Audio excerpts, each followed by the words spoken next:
আজকে আমরা আলোচনা করব সঠিক নিয়মে কিভাবে সহবাস করলে বাচ্চা ধারণের সম্ভাবনা খুব বেশি থাকে। তাই সঠিক নিয়মে সহবাস করাটা খুবই জরুরি, কারণ আমরা যদি না বুঝি যে কখন কিভাবে কোন সময় করলে ভালো, সেই জিনিসটা না বুঝলে তখন সম্ভাবনাটা কমে যায়।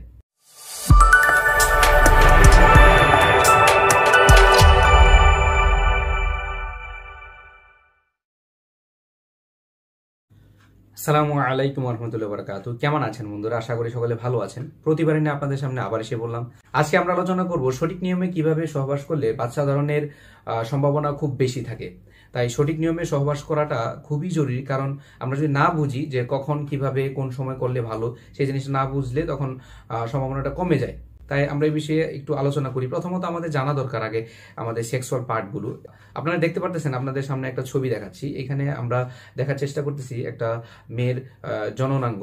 সেখানে যদি আমরা দেখি, তার যে প্রথম এইখানে একটা ছিদ্র দেখা যাইতেছে, যেখান দিয়ে উপরে যে ছিদ্র, যেখান দিয়ে সে প্রস্রাব করে, এবং তার নিচে একটা ছিদ্র রয়েছে যেটাকে বলে যোনি বলে, যেখানে আমাদের যে পেনিস যেটাকে প্রবেশ করায়, এবং এইখান দিয়ে বাচ্চা বের হইতেছে, এখান দিয়েই মিন্স হইতেছে, সাদা স্রাব হইতেছে, সবকিছু হইতেছে। তো এখানে দেখেন অনেক বড় একটা রাস্তা, যে রাস্তা পার করে আপনার শুক্রাণুকে ডিম্বাণুর সাথে মিলিত হতে হবে।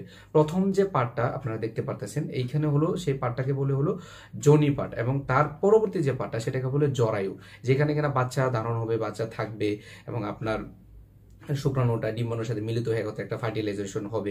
এই জায়গাটা অতিক্রম করার জন্য অনেক বড় একটা লম্বা দূরত্ব পার করার লাগে। তো এই ক্ষেত্রে খুব সঠিক নিয়ম যদি আমরা ব্যবহার না করি, তাহলে সম্ভাবনা খুবই কমে যায়। তাই আমার আরেকটা ভিডিও আছে যেখানে আপনাদেরকে দেখানোর চেষ্টা করেছি কোন কোন টাইম বা কোন কোন সময় করলে সম্ভাবনা বেশি থাকে। তো দেখা যায় কি, আমরা অনেকে আবার এখানে অনেক কিছু ব্যবহার করার চেষ্টা করি, যেমন থুতু, আবার দেখা যায় লুব্রিক্যান্ট, যেগুলো ব্যবহার করার চেষ্টা করি, এগুলো অনেক সাইড ইফেক্ট থাকে। দেখা যায় তখন যে বীজের যে চলাচল, যে পথটা, সেটা স্বাভাবিকভাবে চলাচলে সেটাকে ব্যাহত করে, যার কারণে বাচ্চা ধারণের ক্ষমতা তখন কমে যায়। তাই লুব্রিক্যান্টগুলো আমরা কম ইউজ করার চেষ্টা করব, ঠিক আছে? এবং আমি আপনাদেরকে যে লুব্রিক্যান্টটা দেখানোর চেষ্টা করতেছি, যদি দেখেন গায়ের মধ্যে এই লেখাটা থাকে, তাহলে এই আপনারা এই ধরনের লুব্রিক্যান্ট ইউজ করলে আশা করি সমস্যার মধ্যে পড়বেন না। তো আমরা এই জিনিসগুলো খেয়াল করার চেষ্টা করবো। আমরা যদি চিত্রে আরো দেখার চেষ্টা করি, যে এই যে এখানে দেখতে পারতেছেন, সেটা হলো যে ডিম্বাণু, হ্যাঁ, যেটার সাথে বীর্য গ্যাসের মিলিত হচ্ছে, সেটা আসছে কোথায়, সেটা একটা পথ পার হয়ে সেটা জ্বরের মধ্যে আসতেছে। তাই আর যেখান দিয়ে পেনিসটা প্রবেশ করছে, যে এখান দিয়ে দেখতে পারতেছেন যে পেনিসটা প্রবেশ করতেছে, তার যখন বীর্য বের হবে, সেই ডিম্বাণুর সাথে একত্রে মিলিত হয়ে কি একটা প্রক্রিয়ার পর সেখানে একটা বাচ্চা কনসেপ্ট হবে।